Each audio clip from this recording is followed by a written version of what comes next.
People like to believe that if someone collapses in a crowded place, help comes running. That isn't always true. The first thing I remember was the sound. Not voices, not sirens, just the steady rhythm of expensive shoes tapping across polished marble floors while my vision blurred around the edges. Christmas music drifted through Blackwell Plaza, cheerful and bright, completely disconnected from the panic building inside my chest. I stumbled forward, one hand pressed against my side, the other gripping a crumpled piece of paper so tightly that my fingers had gone numb. The mall was packed. Families carried shopping bags. Children laughed beside oversized holiday displays. Couples stood in line for coffee. Hundreds of people surrounded me, yet I had never felt more alone. I tried to keep moving, just a little farther, just long enough to reach the security office. The paper in my hand crackled as I tightened my grip. My breathing grew shallow. The bright lights above me stretched into long streaks of white and gold. I bumped into someone's shoulder. A woman frowned before quickly stepping aside. A man glanced at me, then looked away. Nobody wanted trouble. Nobody wanted involvement. I couldn't blame them. If they knew what I knew, they would have walked even faster. My knees weakened. I caught myself against a decorative railing overlooking the central atrium. For stories below, shoppers moved like tiny figures in a snow globe. The giant Christmas tree towered nearly 40 feet high, covered in silver lights that sparkled against the glass ceiling.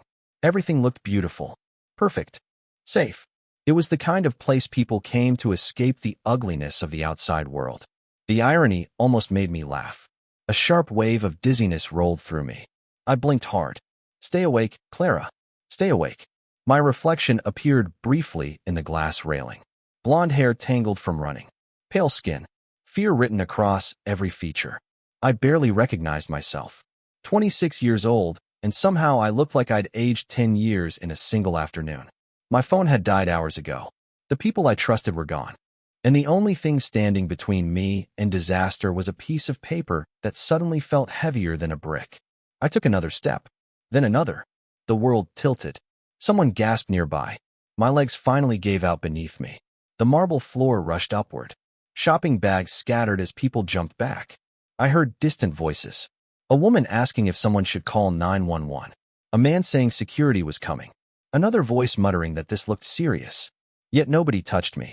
Nobody came closer. They simply formed a circle around the problem. Around me. My cheek pressed against the cold floor. The scent of expensive perfume and fresh coffee lingered in the air. Somewhere above, holiday music continued playing as if nothing had happened. Then the crowd suddenly shifted. Not with panic. With respect. Fear, maybe. Conversations stopped. Heads turned. Even through my fading consciousness, I felt it. The atmosphere had changed. I forced my eyes open. High above the atrium, on the fourth-floor glass balcony overlooking the entire mall, a man stood perfectly still. Dark suit. Broad shoulders. Hands resting calmly at his sides. He wasn't rushing. He wasn't reacting. He was simply watching. Watching me. And for reasons I couldn't explain, every instinct inside me whispered the same warning.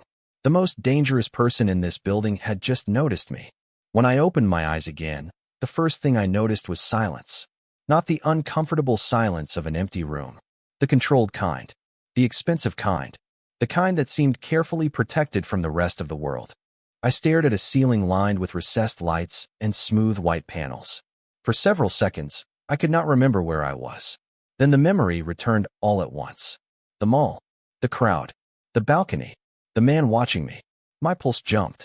I pushed myself upright too quickly and immediately regretted it. Dizziness swept through me. A glass of water appeared in front of me before I even realized someone else was in the room. I froze. A woman wearing a navy business suit stood beside the bed. She looked professional, calm, and entirely unsurprised that I had finally woken up. "Easy," she said. "You have been unconscious for almost an hour." I glanced around. The room looked more like a private medical suite than anything I had ever seen inside a shopping center. Floor-to-ceiling windows overlooked the city skyline. A leather sofa sat against one wall. Fresh flowers rested on a polished table nearby. Nothing about this place felt ordinary. "Where am I?" I asked. "Executive offices," the woman replied. "You are safe here." Safe. The word almost made me laugh. Safe was not something I had felt in a very long time. My hand immediately moved toward my jacket pocket. Panic hit me when I realized the folded paper was gone. "Looking for this?" the woman asked. My head snapped toward her.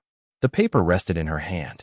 Relief flooded through me so quickly that I nearly reached for it. Nearly. Instead, I forced myself to stay still. "That belongs to me." "I know." Her expression remained neutral. "It has not been opened." I wanted to believe her.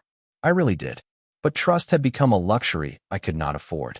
Footsteps echoed somewhere beyond the closed doors.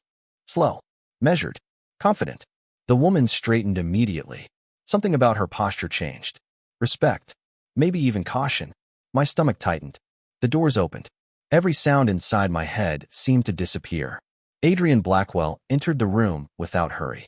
He was even more imposing up close than he had been from 4 stories above. Tall, dark suit, sharp features. The kind of presence that filled every corner of a room without effort. He did not speak right away.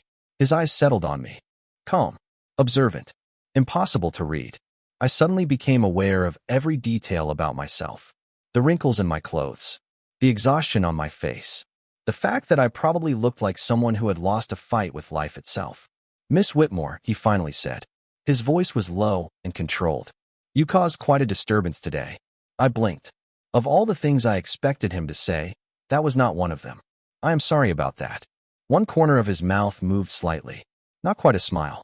"No, you are not." The room fell silent again. My heart pounded. Adrian Blackwell looked at me for another moment before his gaze shifted toward the folded paper. Something changed in his expression. Very small, very brief. But I saw it. Recognition. And for the first time since waking up, I realized the piece of paper I had risked everything to protect might mean something to him too. My throat suddenly felt dry. Adrian noticed it. He noticed everything.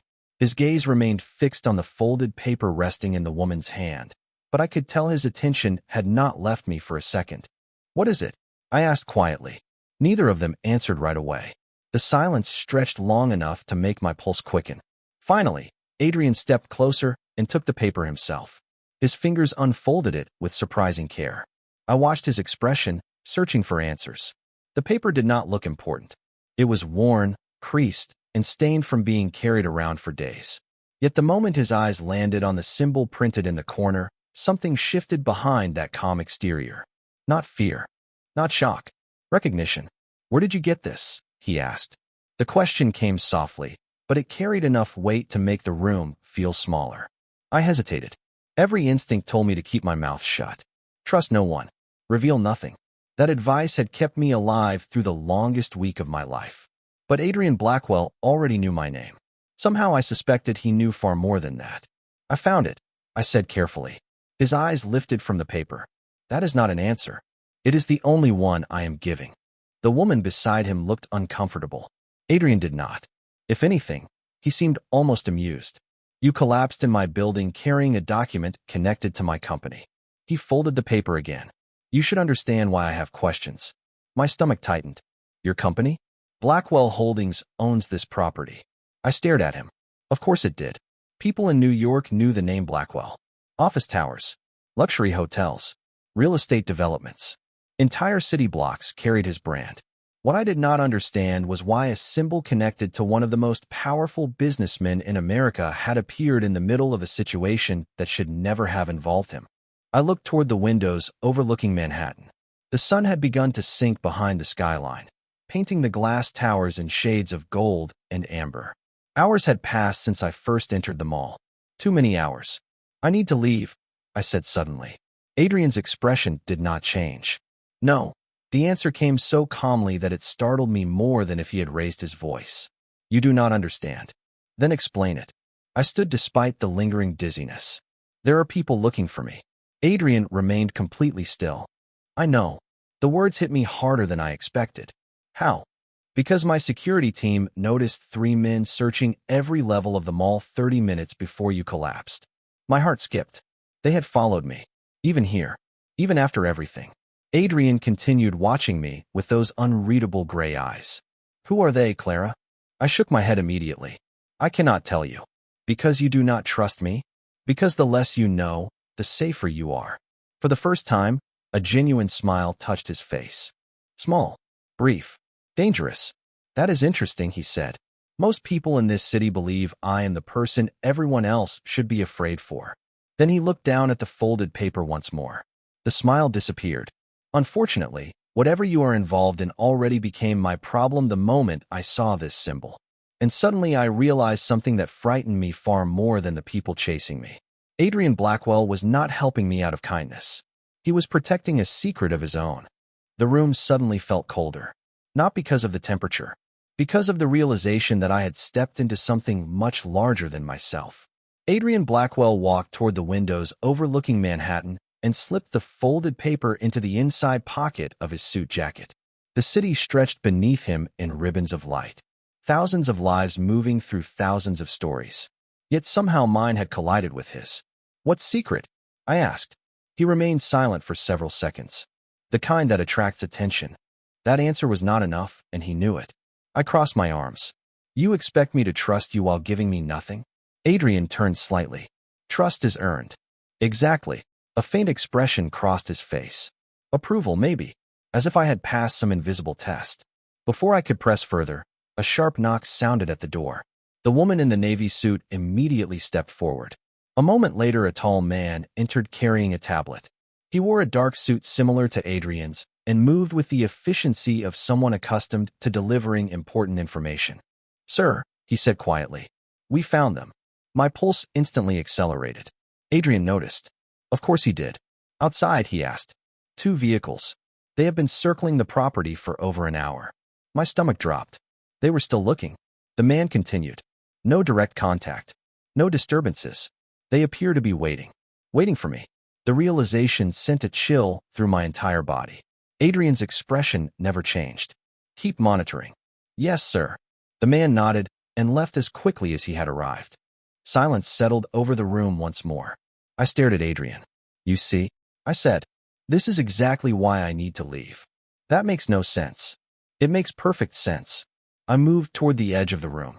The longer I stay here, the more danger follows me. Adrian looked almost amused again. Clara, there are more security cameras in this building than most federal offices. That is supposed to make me feel better? It should. His confidence irritated me more than I expected. Maybe because part of me wanted to believe him. Wanted to believe someone this powerful could simply make problems disappear. But life did not work that way. At least not for people like me. I looked toward the door. Toward freedom. Toward uncertainty. Then I remembered the exhausted faces I had seen searching the mall earlier that afternoon. The constant feeling of being watched. The sleepless nights. The fear. My shoulders sank. Adrian noticed that too. Sit down, he said. The command should have annoyed me. Instead, I felt strangely relieved. I lowered myself back onto the sofa. For the first time all day, I stopped moving. Stopped running. Stopped planning my next escape. Adrian poured a glass of water and handed it to me himself. The gesture caught me off guard. Powerful men were not supposed to do things like that. Not according to every story I had ever heard. You look disappointed, he said. I blinked. What? You expected a monster. I stared at the water glass in my hands. I do not know what I expected. Adrian's gaze drifted toward the city lights again. Good, he said quietly. Because the people chasing you already made the mistake of assuming they knew exactly who I am. I did not sleep that night. I tried. The executive suite Adrian's staff had prepared for me was larger than my entire apartment. Soft lighting glowed along the walls. The bed looked like something from a luxury hotel. A tray of untouched food sat near the window. Everything about the room was designed to make a person feel comfortable. Instead, I felt trapped. Around midnight, I gave up pretending. I wrapped a blanket around my shoulders and stood beside the glass overlooking Manhattan. The city never truly slept.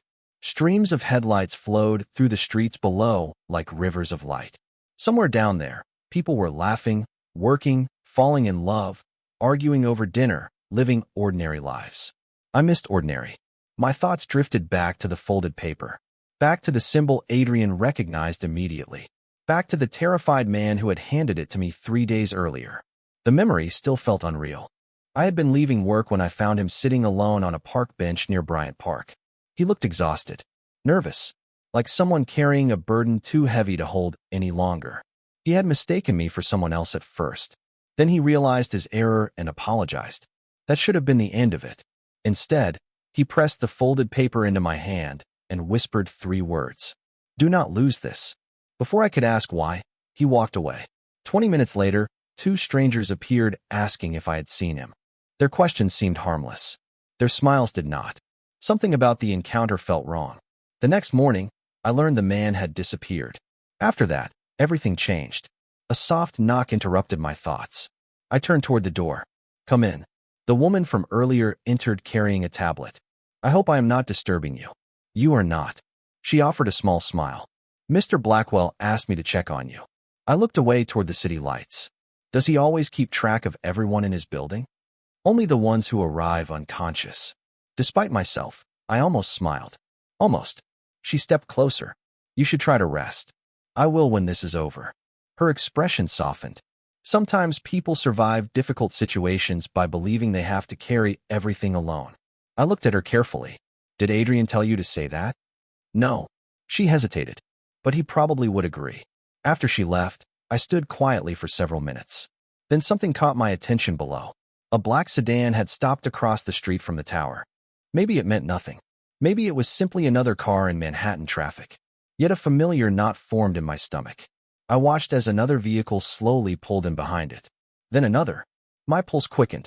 The cars remained parked. Waiting. Watching. Suddenly my phone vibrated on the bedside table. I jumped. The screen illuminated the dark room. One new message. Unknown number. My blood ran cold. Nobody should have known I was here. Nobody. With trembling fingers, I opened the message. There were only 6 words. We know where you are, Clara. And for the first time since entering Adrian Blackwell's world, I realized the danger outside might already be closer than any of us believed. For several seconds I could not move. The message remained on the screen like a threat carved into stone. We know where you are, Clara. My hands trembled as I read it again. Then a third time. The number was hidden. No name. No clue. Just certainty. Somehow they had found me. A sharp knock sounded at the door. I nearly dropped the phone. Before I could respond, the door opened and Adrian stepped inside. One look at my face was enough. His eyes narrowed immediately. What happened? I handed him the phone without speaking. He read the message once. His expression did not change. Somehow that frightened me more than panic would have. Most people would have reacted. Adrian simply became quieter, colder, more focused. When did this arrive? He asked. Less than a minute ago. He handed the phone back. Did you answer? No, good. He walked toward the windows overlooking the street below. I watched him study the parked vehicles in silence. The city lights reflected against the glass, turning his reflection into a shadow among shadows. You are not surprised? I said. Adrian looked back at me. No, why? He folded his arms. Because people who are desperate make mistakes. My stomach tightened. You mean me? No, his voice remained calm. The people chasing you. I stared at him. You sound very confident. I am. For reasons I could not explain, the certainty in his voice steadied my breathing. Just a little. Adrian picked up a phone from the desk and made a brief call. He spoke quietly. No wasted words. No emotion. Less than 30 seconds later, he ended the call and returned the phone to its cradle. What did you do? I asked. I asked a few questions. That is all.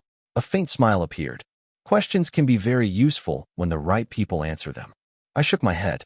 Nothing about this man operated according to normal rules. Another vibration interrupted us. My heart nearly stopped again. This time the message came from a different number. Adrian noticed immediately. Open it.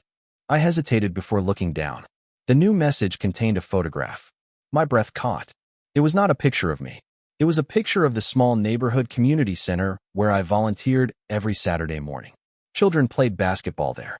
Families gathered there. It was one of the few places that still felt safe. Under the photograph were 6 simple words. We know what matters to you. The room suddenly felt smaller. Colder. More dangerous. No, I whispered. No, no, no. Fear wrapped around my chest. Not for myself. For innocent people who had nothing to do with any of this. Adrian stepped forward and took the phone. His jaw tightened for the first time since I met him. Only slightly, but enough for me to notice. Whoever sent this wants you frightened, he said. It is working. Then stop giving them what they want. I looked up at him. You do not understand. Actually, he said quietly, I understand perfectly. His eyes met mine. Steady. Unwavering. Because now they have made this personal. And for the first time since entering Blackwell Tower, I saw something behind his calm exterior that had not been there before. Not anger, not fear, determination.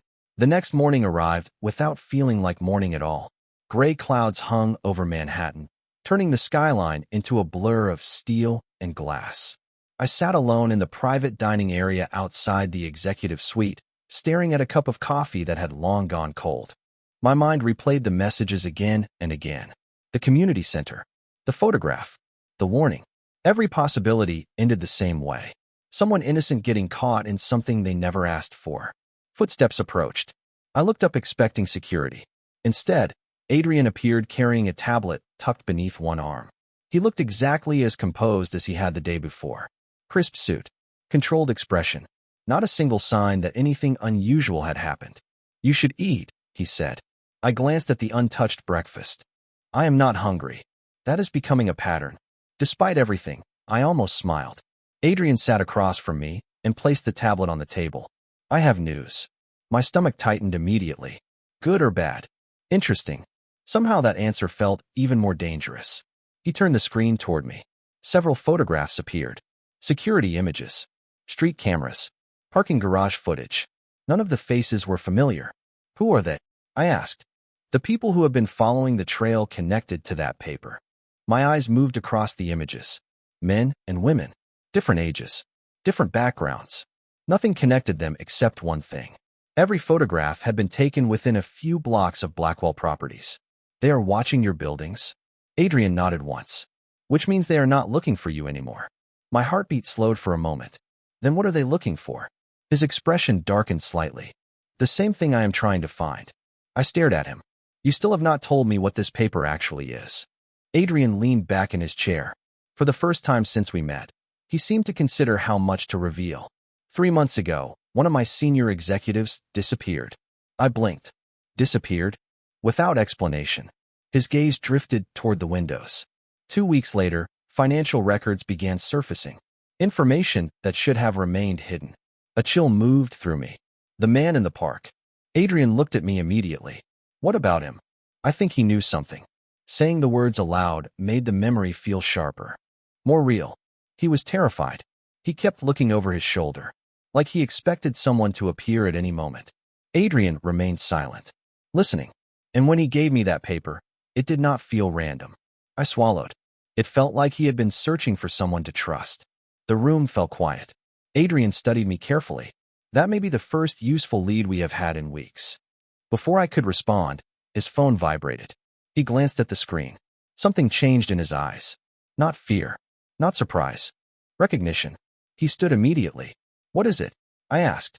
Adrian slipped the phone into his pocket. "The man who gave you that paper." My breath caught. "What about him?" Adrian looked directly at me. "Someone just reported seeing him alive." The words echoed in my head long after Adrian said them. Someone had seen him alive. The man from the park. The stranger who had unknowingly turned my life upside down with a single folded piece of paper. For several seconds, I simply stared at Adrian, waiting for him to explain. "Where?" I finally asked. "Brooklyn." He moved toward the window, already focused on a dozen thoughts I could not see. "One of my people received a call 20 minutes ago. And you trust it?" Adrian exhaled slowly. "I trust very little. That is why we verify everything." My heart was already racing. If the man was alive, maybe he had answers. Maybe he could explain why strangers had been following me. Why someone had vanished. Why a simple document seemed valuable enough to destroy lives. "I want to come with you." Adrian turned immediately. "No." The answer arrived so quickly, it almost felt automatic. "You did not even think about it." I did. For half a second. That was enough. Normally I would have argued. Instead I surprised myself by laughing softly. The sound felt strange after everything that had happened. Adrian looked mildly amused. "What is funny? You always assume you are right." "That is because I usually am." I rolled my eyes. Somehow the exchange eased the tension in the room. Only slightly, but enough for me to breathe. Adrian's phone rang again. He answered immediately. I watched his expression as he listened. Calm, focused. Then something changed. Not concern. Relief. "Understood," he said before ending the call. "What now?" I asked. "The report is confirmed." My pulse jumped again. "He is really alive?" Adrian nodded. and apparently very eager to speak with you. I froze. Me? Specifically you. That made no sense. I had met the man for less than 2 minutes. Yet somehow he wanted me. Not Adrian. Not lawyers. Not investigators. Me. Questions spun through my head faster than I could organize them. Adrian seemed to notice. You do not have to understand it yet. Easy for you to say. Not really. His voice softened slightly. I have spent weeks trying to understand this situation. The honesty caught me off guard. Powerful people rarely admitted uncertainty. Yet Adrian had just done exactly that. Silence settled between us. Comfortable this time. Not awkward. Through the windows, afternoon sunlight finally broke through the clouds and painted the skyline gold. The city looked different. Brighter somehow. Hopeful. For the first time in days, I felt something unfamiliar stirring beneath the fear. Possibility. Adrian stepped toward the door. We leave in an hour. I blinked. I thought you said I was not coming. I changed my mind. Why? A faint smile appeared. Because whoever sent those messages already knows where you are. He opened the door. At least this way I know where you are too. The door closed behind him before I could answer. I stood alone beside the window, staring at the city below. Somewhere in Brooklyn, a man with answers was waiting. Somewhere beyond that, people were still searching for something hidden inside a folded piece of paper. And for the first time since this nightmare began, I had the feeling that the truth was finally within reach. The only thing that worried me was how much that truth might change everything. An hour later, I sat beside Adrian in the back of a black SUV as Manhattan slowly disappeared behind us. Rain tapped softly against the windows, turning the city lights into streaks of gold and silver. Neither of us spoke much during the drive. We did not need to. My thoughts were loud enough. 40 minutes later, we arrived at a quiet brick building tucked between a bookstore and a small grocery market in Brooklyn. Nothing about the place seemed important. Nothing about it suggested that answers waited inside. Yet the moment we stepped through the door, I saw him. The man from the park. He looked older than I remembered. More tired. But he was alive. Relief hit me so suddenly that I almost forgot the dozens of questions racing through my mind. His eyes found me immediately. Thank God, he whispered. You kept it. Adrian remained silent beside me as the man motioned for us to sit. For the next hour, pieces of the puzzle finally came together. The paper was not money. It was not a secret account. It was evidence proving that a small group of executives inside a major corporation had been hiding illegal financial activity for years. The missing executive Adrian had been searching for had discovered it. The man in front of us had helped uncover it. When people began asking dangerous questions, he panicked and passed the evidence to the first person who looked kind enough to trust. Somehow, that person had been me. I never meant for you to get dragged into this, he said quietly. I thought I was protecting the truth. I did not realize I was putting you in danger. For the first time since this nightmare began, none of it felt mysterious anymore. Complicated, yes. Painful, definitely. But understandable. Adrian listened carefully, occasionally asking questions. By the end of the conversation, everything had been documented and delivered to the proper authorities through legal channels. No secrets. No threats. No shadows. Just the truth. As we left the building, I realized something unexpected. The fear that had followed me for days was gone. Not because someone had rescued me. Because the uncertainty had finally ended. The rain had stopped. Evening sunlight broke through the clouds, painting the Brooklyn streets in warm gold. Adrian stood beside the SUV, watching the sky. So that is it? I asked. It is over? He looked at me for a long moment. Yes. The single word felt strangely emotional. I smiled for the first time without forcing it. I almost cannot believe it. Neither can I. We drove back toward Manhattan as the city lights slowly came alive around us. The community center was safe. The messages stopped. The people responsible were no longer hiding behind secrets. Life could finally move forward. A week later, I stood inside Blackwell Plaza again. The same mall. The same polished floors. The same soaring glass ceiling. Yet everything felt different. I was not running. I was not afraid. Adrian joined me near the balcony overlooking the atrium. Funny, I said softly. The worst day of my life brought me here. He glanced toward me. And now? I smiled. Now it feels like the beginning of something better. Adrian's expression softened in a way only a few people would ever see. Below us, shoppers laughed. Children pointed at colorful displays. and ordinary life continued exactly as it should. For a moment, neither of us spoke. Then he placed his jacket over my shoulders when a cool breeze drifted through the open terrace doors. The gesture was simple, quiet, genuine, and somehow it meant more than words ever could.